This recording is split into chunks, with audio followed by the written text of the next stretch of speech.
So after 20 minutes of argument of how we're going to start, are you ready to start this? Yes, I am. Okay, good. So welcome to our Chosen Spanish Life. This is Maurice. And this is Brad. And we are here to share our experience of getting ready to move to Spain and then moving to Spain as it happens in real time. Is that right? Okay, that's about right. That's true. We've never even been there. So we are bucking the system of what everybody says to do, and we are doing it anyway. We've taken the deep dive. And that, along the way, we're going to be teaching you about maybe why you should do the same. Or maybe you should make up your own mind. Exactly. Okay, so the biggest question is... Are we moving because of the political climate in the United States right now? It's probably one of the most common assumptions that are being made. And the answer is yes and no. Mostly no.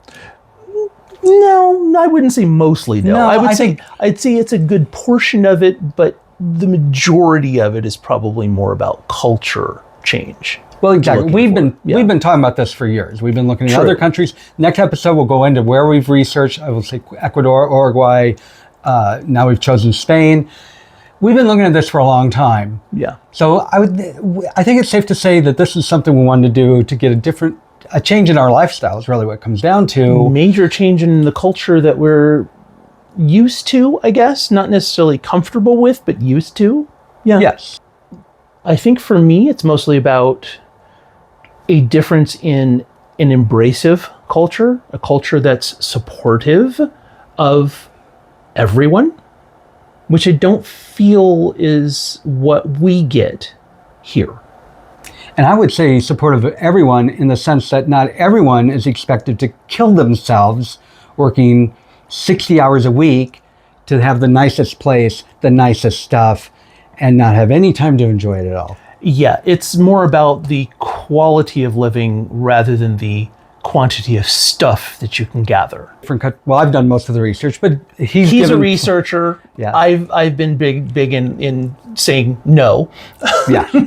Yes, he has done a lot of votes on it, but I say here's what we've got so far. Yeah. And we could be totally off base. We may get there and learn everything that we think is wrong, but based on everything we know and what we see, we're ready to leave this fast food, having to jump in the car to go anywhere. Which, by the way, no car. Yeah, no car. We're going to go in the list later about of all our the different requirements, changes and everything. But one of them was a no car, and that was actually a deal breaker. That was one of the major ones. Yeah. I have been, my entire life, I've been kind of a jump in with both feet. I love adventure. He loves change for the sake of change. I don't. Yes, that is absolutely true. I had a boss that told me to quit changing all the training manuals in the office because I like change for the sake of change, and that's where he learned this. Yeah. No. You love change. Yeah, I'm all about the changes. I much prefer having my comfort zone. Not comfortable doing a lot of this stuff. However, I am looking forward to this. This is a guy for a weekend trip will pack 10 bags. Slight exaggeration. No, I pack to the point where I make sure I have everything I need, even in a small bag. Yes, I was the Cub Scout. He never was yet. He's the one that believes in be prepared. So now we are moving halfway across the world and only taking 2, maybe 3 suitcases. And 4. He's going along with it. Well, we're paring down a lot, but then we were originally planning on moving into a tiny house, so I had no choice in the paring down anyway. We had a lot of life changes that came up, and then there were a lot of other life changes that were put upon us, and here we are. And actually, I would say that we weren't entirely totally jumping into the tiny house. That was where we put most of our energy, but we vacillated between leaving the country, tiny house. That went back and forth. No, that was later on. I say it was all we along. Definitely did the tiny house first. It was the tiny house because we were doing that for 2, 3, 4 years before this came up. That's true. So, and then things started to kind of shift in the environment that we were dealing with, and we definitely saw a reason to go ahead and start looking elsewhere.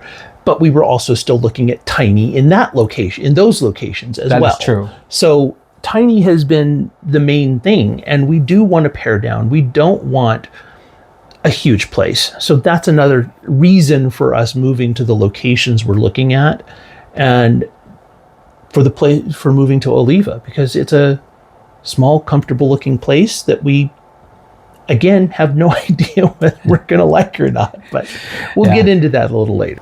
Before we go to why we think we're prepared for this move, despite us having never been there, I want to give credit, and I can't give credit to the person by name because I don't remember where I saw it, but I watched a YouTube video where the guy said, when you're choosing a country, don't choose a country because you like the way their government operates or their government. Obviously, that's a part of the decision, but because governments can change, as we have learned here, in a heartbeat, make sure the number one priority in your choice is the lifestyle. It's the people and the people, lifestyle. and the lifestyle. Yeah. And that's why we chose Spain. Yeah. So my question to you, being a person that likes to weigh the decision until the end of time before you make one and hates change. I'm a procrastinator. Yes. I have no problem. I'm a very proud procrastinator. I'll tell you about it later. I'm the Libra. I have to weigh everything a million times, but I do eventually make the decision. He's a lot different. I don't like making decisions. No, he does not like making decisions. That's why I usually make them and hope he agrees. This is the biggest jump you've ever done in your life. Yeah. And having seen the hesitancy you've had, yeah. Why this? Why now? Primarily, you. Aww. Second, because the culture I know from previous experience. He was born there. Yeah. And I've always thought of Spain as home. It never dawned on me until we started this research, but kind of feels that way. So, I mean, how old were you? You lived there twice, but how old were you when you left the second time? 10.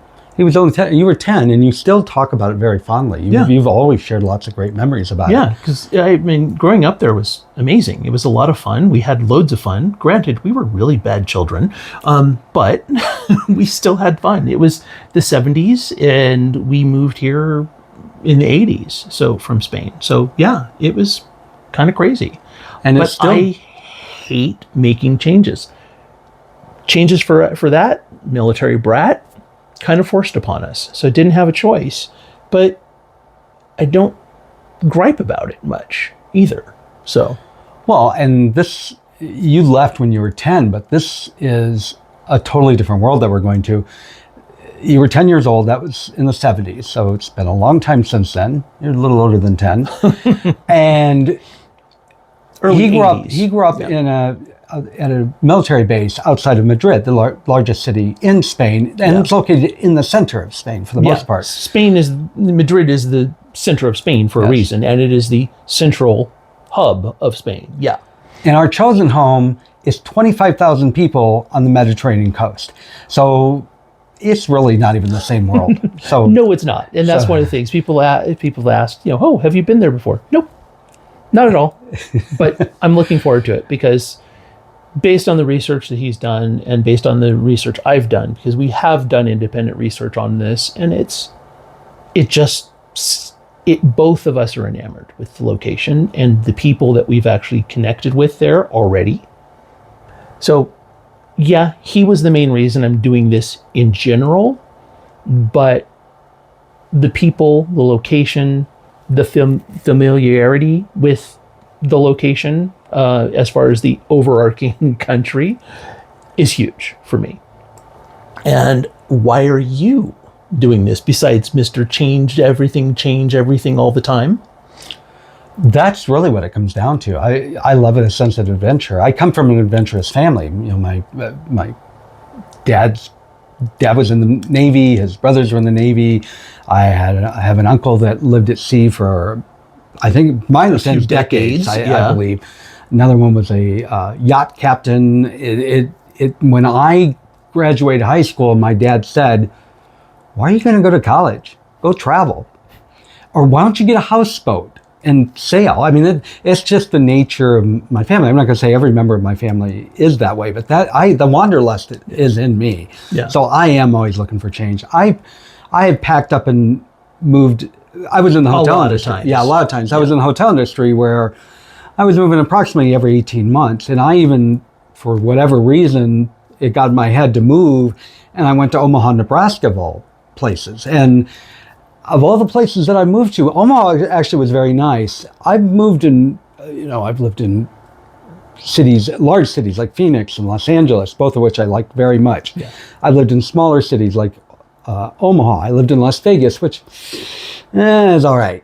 And then I lived in Stockton. Not a fan. Yeah, and then, well, I'm not a fan anymore. And then I lived in Stockton, California, and I'm sorry for you folks in Stockton, but we won't go into that. We'll leave that, please. We're not alienating people. No. Today. We're not going to alienate. Just if you live in Stockton, you know anyway. The other big reason for moving to the location we're moving to is water is a huge thing for both of us. So moving onto the Mediterranean Sea, being right next to a beach, the beach in general has been a huge part of our lives for quite a while. That's another reason for us looking into this type of thing and being able to move to the location that we're looking at. Small town feel, really looking forward to it. We loved going to the beach when we lived in Los Angeles. Yeah. We did it as frequently as possible. We want that again without Los Angeles. Yeah. And it's not that I hate Los Angeles. I love it, but it's a lot. We both agreed we loved it, and we've said many times, this is great to live here. Yeah. We don't want to live here forever. It's always something we've said. So I think we should get into why we think that we can do this. I'm thinking we go into the article that kind of catalyzed why we think we could do this. That's exactly what I'm thinking, because she kind of highlights what we're not doing. Yeah. And that's the right frame of mind. So, I don't know how familiar you are with this story. However, she's been all over YouTube since January. This is a news article that went viral. This is a CNN article from January 30, 2025, about, what's her name? Christina Martinez. And I don't want to make fun of Christina Martinez, but she kind of deserves to be made fun of. And she's been humiliated all over the internet. So here's the title. I think you'll get what this is from this alone. Mm-hmm. She relocated to Spain in 2022, but after struggling to adapt, this American woman has packed up and returned home. And quite honestly, from what I understand, she needs to stay home. The people that in Spain that I know that read the article said, good riddance, go back. You don't get it here. However, all joking aside, this is the example of what nobody should ever do if you are planning to move to another country or, another city that has a different culture or different vibe than yours does. You don't move to a location without any kind of research and then complain about the fact that it's not what you expected it to be because it's not what you were used to. And we're the first to admit we could be wrong about everything. Yeah. We have researched to the nth degree. We feel totally confident in our decision. We've made tons of connections at this location already. We made sure that we've done our homework to a point where we've walked through the spaces that we are planning on being at locally on a daily basis. Well, she did her research too. She just moved to a completely different side of the country than she planned, which we'll get to. But the difference is we could be wrong. Yeah. And we accept that. We accept that we could be wrong. And if it doesn't work out, it's not Spain's fault. And it's not the people of Spain's fault. We take full responsibility for our own actions because this is our decision, not Spain and the culture or the government or the people of Spain. This is on us. We have made this decision, not someone else. That's all it is. Yeah. We're like, this didn't work for us. We had a great experience. Let's move on to the next place. Again, it won't be easy, but that's pretty much where we are. If you want to look it up, just do a simple search for CNN woman. We'll put the links below. Yeah, that's probably best. Her very next statement was, I couldn't adapt. Great. Okay, you couldn't adapt. That's wonderful. Fair. That's a fair thing. Okay. But her full statement was actually, I couldn't adapt to the way of living, to their way of living. It's totally different from the American way of living. I had very high expectations, and they were totally crumbled. But wait a minute, they're different than the way she wanted to live. But wait, her previous statement was, we wanted to be in Europe and live the European lifestyle. Well, first of all, that's a bad statement anyway, because yes, Spain is a part of Europe. They are part of the European Union. Spain is not Europe as a whole. So I thought everybody in Europe was the same. Don't they all speak the same language with the same government? Parlez-vous français? But So, I mean, her first statement is a big glaring issue in the first place. The fact that she's wanting to live the European lifestyle. No, if you're moving to Spain, you're wanting to live the Spanish lifestyle, and every town has has variations on the way they live. but So she the had been to Spain. Oh yeah, in the 90s for Yes, a vacation. in the southern part. But Well, no, we don't even know if it was the southern part, but based on her description, she was in a big city vacationing. She was not at a location where she ended up moving to with her family. the big issue is she said, I want the European lifestyle, and then she complains it wasn't like the United States. Thank you. Go figure. Needless to say, this woman decided to uproot her family and move them to a villa in the north of Spain, then proceeds to complain about the fact that things are shut down in the middle of the day in a small town in the north of Spain, that it's cold and rainy most of the time. If you don't know what the north of Spain is like, do your research first and then figure out if it's a place you want to move. So she went from a... She went in 1995 the first time, and she thought it would be a lovely place to live. Well, of course, because she went to something like probably Barcelona or Valencia, or she went to a big vacation city when she went in the 90s. She did not go to the north of Spain. There's no way she went to the north of Spain, because she would have had the same experience that she would have gotten when she ultimately moved there. Well, she makes it clear. What she did, a U.S. equivalent is, she went and toured Miami and said, I love it here. Let's move to Chicago. Yeah. Both lovely cities, but... Or better yet, let's move from Florida, Miami Beach, Florida, to, I don't know, Seattle, Washington, where it doesn't rain much at all. That's pretty much what she did. Yeah. And very cold, very rainy. So she says... Just a couple of more highlights here. Yeah, a couple more highlights. So she says, we didn't have good information, she reflects on today. Like, how did you do any research at all? I mean, your vacation in the 90s is not indicative of what you're going to experience moving to a completely different location than you vacationed. Okay, you're being unfair, because they moved there in 2022. That was 3 years ago. The internet wasn't really accessible at the time to do any kind of research. Here's one. After a while, I got really tired and grossed out with the Spaniard food. More variety in bigger cities such as Barcelona would be great. She moved to a coastal town in the north part of Spain where they do a lot of fried foods. Granted, but... Well, my favorite one is, I'm done with seafood. It's like seafood with everything. Yeah, and she's done with French fries. I'm like, French fries? First of all, French fries in the north of Spain? Were you going to McDonald's Were you going to McDonald's every day? I mean, seriously, in a small town, I'm surprised there was a McDonald's there. Well, because you know what? Fried food is not the same as what we deal with here in the U.S. I'm more concerned about the seafood. The fact that she went to Spain, didn't think there'd be seafood everywhere. It's pretty much surrounded by water. You kind of half expect it, pretty much in everything. Yes. But again, they do have pigs. They have pigs. They have beef. They have lamb. Yeah, they have that But too. it's mostly seafood. Yeah, I know. It's mostly seafood. And he hates seafood, but he knows what he's getting into. No, don't hate seafood. I dislike cooked fish. He likes sushi. But we're getting there. Yeah. So she complains about the fact that it's a closed culture. People, they didn't open their house to people very easily. They talk to you, but it's not like, oh, come over to my house and have a drink or two. She says that all the time she lived there, nobody invited over to their house for drinks. Yeah. Spaniards don't do that. They go out.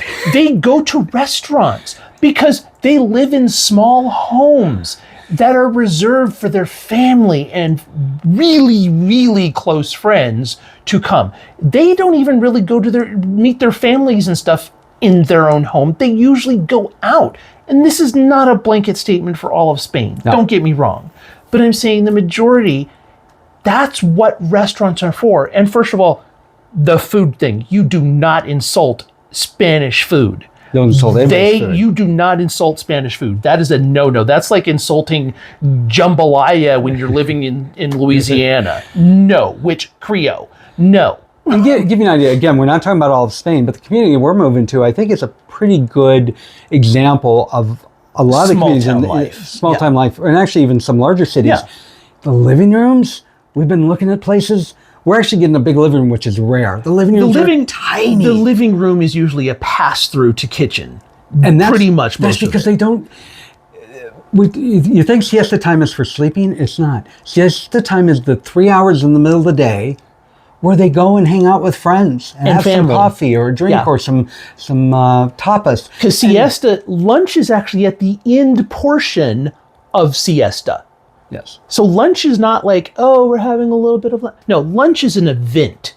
It is the meal that everybody has. That's what it's about. It's about enjoying life with other people. Another thing we're looking forward to. Yeah. Okay. Going on. So, we've gone into depth in this a lot more than we had planned to. I just want to quote the final sentence in this. I would have stayed over there if they had a different way of living. Yeah, basically she wants Miami Beach in the north of Spain in the villa that they apparently purchased. She wants Miami Beach with a different look out her window. No, she didn't even want a different look out the window. She was getting rain. How dare they have rain in the north of Spain? Okay. So now that we have beaten poor Christina to death, our point of all this is we know that things are going to be different. We know that there are going to be things, some things we're going to love immediately, and some things we're going to be like, no stores open on Sunday? What the hell is this about? Although we already know that, and we're prepared for those. But there's going to be things we don't know about. And exactly. Again, we may say, you know what? We were wrong. Let's move to wherever it may be. Yeah. We can't imagine that being the case, but we're prepared for it. What we aren't going to do is say, we were wrong because the Spanish people suck. So we will not be running to CNN to cry crocodile tears. No. For us, it's whatever we get is on us. Yes. Yeah. So another reason why we feel comfortable in our decision is the amount of research we've done, and not just the research on the country and the lifestyle and that sort of thing, but on the process. Because each process that every country is, we've learned from looking around, some countries are easier to get into than other countries. And some are vastly different than each other. Different requirements, different rules. Yeah. I could easily move to Uruguay tomorrow. I can't move to Spain. He has to be there with me. Details we won't get into right now, but it has a lot to do with income and that sort of thing. Yeah. So the research we did to get into Spain is you need to know about visas, background checks, the cost of living, what their lifestyle is like. As we lifestyle is definitely a big thing, yeah. But so we've looked at all that, and it's not easy. Having moved 100 times in my lifetime, or at least it feels like that, this is different, and we knew it was going to be different. Yeah.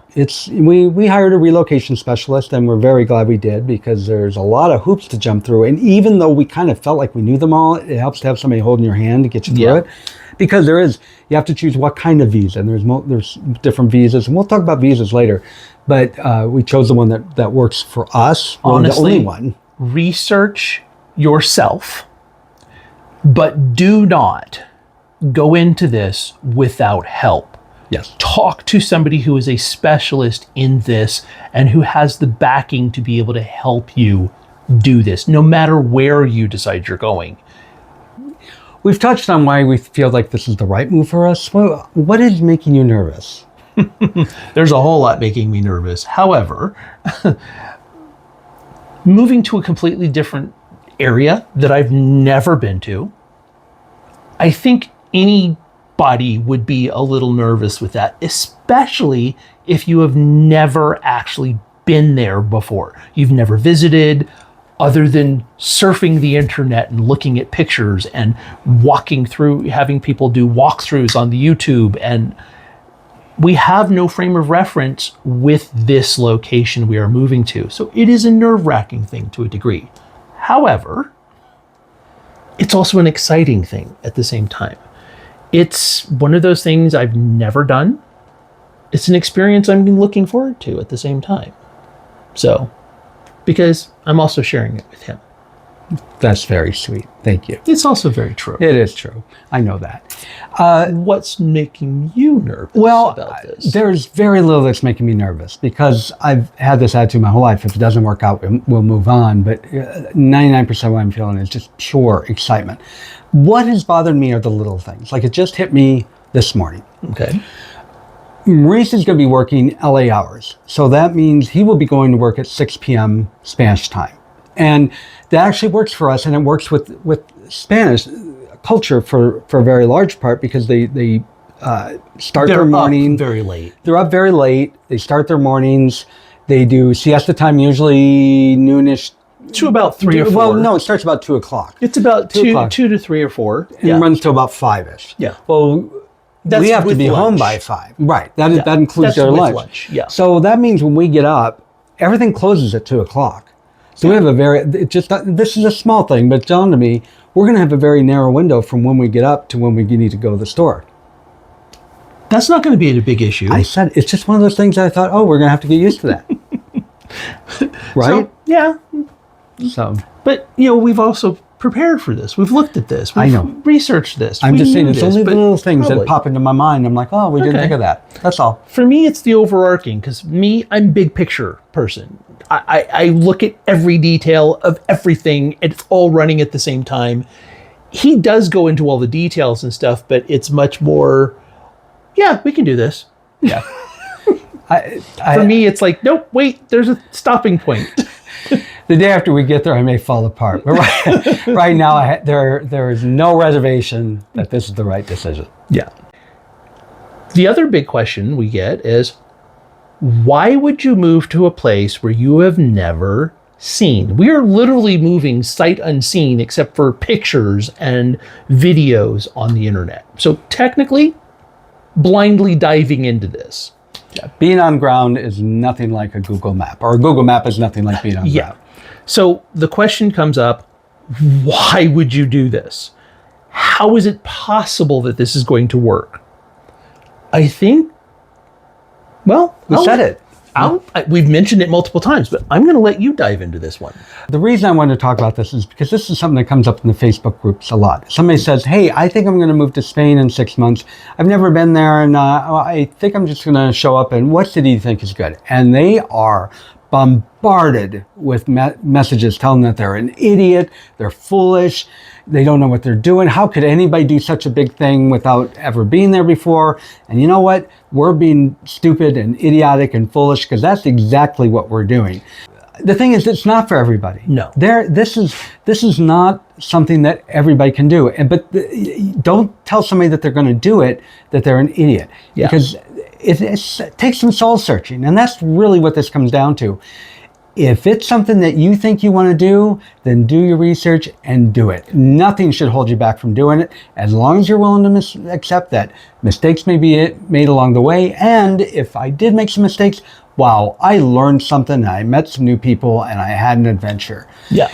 If that's not you, if you're the type that just can't do something like that, then yes, that would be a foolish thing to do, and don't do it. And that's really what it comes down to. If you don't have a mentality that says, I can adapt to the situation that I'm in, you are not going to be able to do something like what we are talking about doing.